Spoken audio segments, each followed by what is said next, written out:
Daginn og velkomin í Silfur Egils. Við ætlum hér eftir að ræða við Andrés Magnússon, lækni sem var einn af þeim sem vöruðu við því að ástandið á íslenska hagkerfinu væri kannski ekki eins gott og menn héldu og skuldirnar óskaplegar og eignirnar kannski svona frekar veikar. Við ætlum að fara yfir íslenska ríkiskerfið með sérfræðingi Ólafi Reyni Guðmundsssyni. Hann hefur í rauninni bilana greint ríkiskerfið á Íslandi og framsetning hans á því öllu er mjög merkileg. Við tölum við Jón Ólafsson, prófessor í heimspeki, og svo fáum við hérna í lok þáttar Alex Jurseski sem alþjóðlegu sérfræðingur í skuldum þjóða og förum yfir skuldastöðu Íslands og ýmislegt því tengt með honum. En við byrjum hérna með þér, Andrés, velkomin. Ég hef nú gaman að rifja upp að þú varst hérna í þætti hjá mér talsvert löngu fyrir hrun og varst að tala skuldir og eignir og ég man ekki, ég held að þú hafi fengið leiðaráði í Fréttablaðið og ég verið að draga fram einhverja menn sem vissi ekkert í sin haus og hérna væri bara einhverju villsingar en það kom í ljós seinna að þú hafðir rétt fyrir þér þar og menn hefðu kannski betur hlustað. Ég man að það viðtal vakti mikla athygli og þú ert nú ennþá að pæla í þessum samfélagsmálum og ég veit að þú hélst ræðu á Austurvelli fyrir viku og á útifundi. Hvað varst að segja þar? Þakkaði fyrir Egill. Það kemur nú ljósa eftir að þetta var nú ekki mikill galdur að sjá hvernig staðan var á sínum tíma. Við ætlum að sýna mynd hérna eftir það. En þetta var á vegum ýmissa samtaka, til dæmis hérna hagsmunasamtök heimilanna, og það hefur verið að biðja það að það veri gert eitthvað til þess að bjarga skuldastöðu heimilanna. Það stefnir í að þúsundir heimila fari í gjaldþrot. Og þegar maður er að labba Reykjavík, þá sér maður öll verðmætin hér ennþá. Þau eru eins og það hafa alltaf verið. Það var engin tsunami sem skolaði burtu byggingum, það var engin eldgos, engin jarðskjálftar.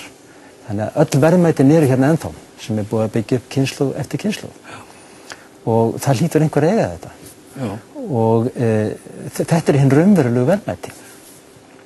Þannig að það ættu að vera til nægir peningar í landinu, svo fremur sem það ekki búið að koma erlendis.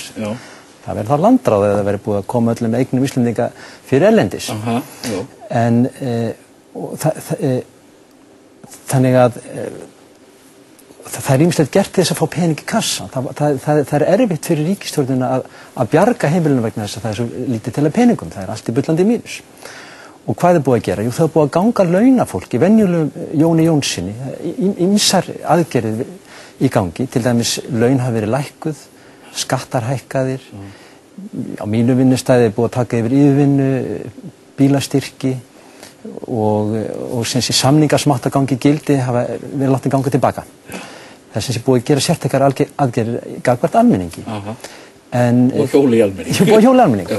En þeir sem urðu ríkir á fallinu, þeir sem ollu þessu, það er ekki búið að gera neitt sérstakt þar. Og ef maður spyr stjórnvöld, þá segja þau, jú, það er verið að fara í mál við þau, lögsóknir. En það er, ég meina, voru þeir hafnir yfir lögin áður. Er það ekki bara ósköp eðlilegt? Það er verið að gera við mig og þig líka. Það er nauðungarsölur og bankarnir eru í málum við almenning líka. Þannig að það er ekki búið að gera neitt sértækt við auðmennina eins og var gert við allan almenning. Og þetta er dálítið skítur skökku við. Til dæmis hafa oft verið sett neyðarlög á Íslandi. Sjómannaverkfalli, kennarverkfalli, og nú er hrópað á neyðarlög eftir verkfalli búið að vera í örfáa daga hjá hjá flugumferðarstjóranum. En þegar svona ofboðslega sérstök staða kemur upp, að það er svona ofsalegt eignarnám, að þetta eignartapið er bara eins og eftir styrjöld, að það er ekki sett neyðarlög. Það mætti til dæmis setja eignarskatt á tekjur sem hafa myndast við skortstöðusamninga. Það mætti láta til dæmis endurgreiða útgreiddan arð sem síðar hafa fallið á fyrirtæki sem síðar hafa fallið á landsmenn og ríkisbanka og á almenning þannig. Láta það ganga tilbaka slíkar arðgreiðslur og margt í þeim dúr. Þú ert að meina að menn sé ekki að nota þá möguleika þau úrræði sem hægt að nota. Já, ég vil meina það og ef Steingrímur J væri almennilegur verkalýðsforingi að þá ætti hann alltaf að fara til Noregs og segja almenningi í Noregi þið sem að nurla saman þessum skatti því ekki að vera að setja þessa peninga til Íslands það bara eins og að styrkja eitthvað Afríkuríki og allur styrkurinn fer til höfðingjans og einhverja fámenna frænda hans og akkur eftir þeir norskur almenningar vera að setja peninga til Íslands bara svo íslenskur almenningur gangi ekki af sínum auðmönnum sem hér, þeir eru ennþá stærstu aktörarnir í fjárfestingum og þeir eru að kaupa fullt af fyrirtækjum og reka fullt af fyrirtækjum til dæmis ennþá eiginlega alla fjölmiðla. Mér finnst að það væri eðlileg krafa almennings í löndunum sem við gerum kröfum að hjálpa okkur að við gengjum fyrst af okkar eigin mönnum. En svo segja menn það má ekki setja afturvirku lög og það er flókið en það er hvergi verið að vinna í þessu. Það tekur tíma að finna lausnirnar og það þarf að setja niður nefnd í öllum stjórnmálaflokkum það hvernig er hægt að nálgast þessar eignir. Í alvestafalli að þá er hægt að breyta þjóðskránni, breyta stjórnarskrá. Og það kostar tvennar kosningar og svo framvegis. En það er líka hægt að skilgreina þetta sem landráð eins og oft hefur verið talað um. Þetta eru sem sé eignarnám sem samsvarar stríði. Það var hefur komið fram að í rauninni ekkert ríki hefur upplifað aðra eins efnahagskreppu eða annars efnahagshrun á Ísland. Þetta er algjörlega fáheyrt. Stærðargráðin er algjörlega fáheyrt. Stærðargráðin í okkar þessi litla landi er svipað og bankahrunið í Svíþjóð. Þó við framreiknum á núvirði. Þetta er land sem er 30 sinnum stærri en Ísland. Og þannig að þetta er alveg ofboðslega sérstakar aðstæður.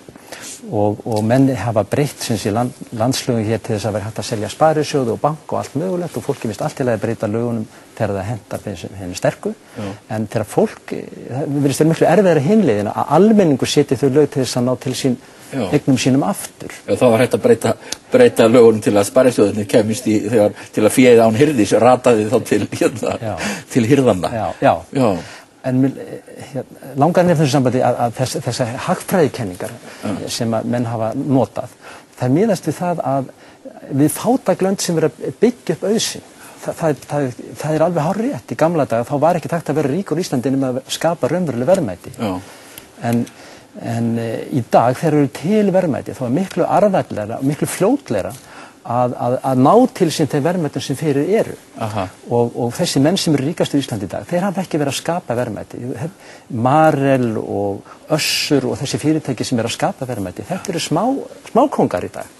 En hinn stóri menn, þeir hafa bara verið að taka til sín verðmæti sem fyrir voru í landinu. Og ryksuga upp.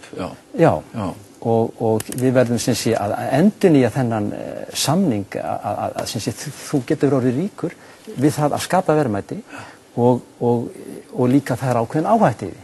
Á Íslandi hefur líka verið þannig að menn hafa búið svo hnútana að það er engin áhætta. Til dæmis nýlegt dæmi það að menn stofnuðu hlutafélag, fengu lán í banka og þeir voru búin að tapa 26.000 földu hlutafénu sínu.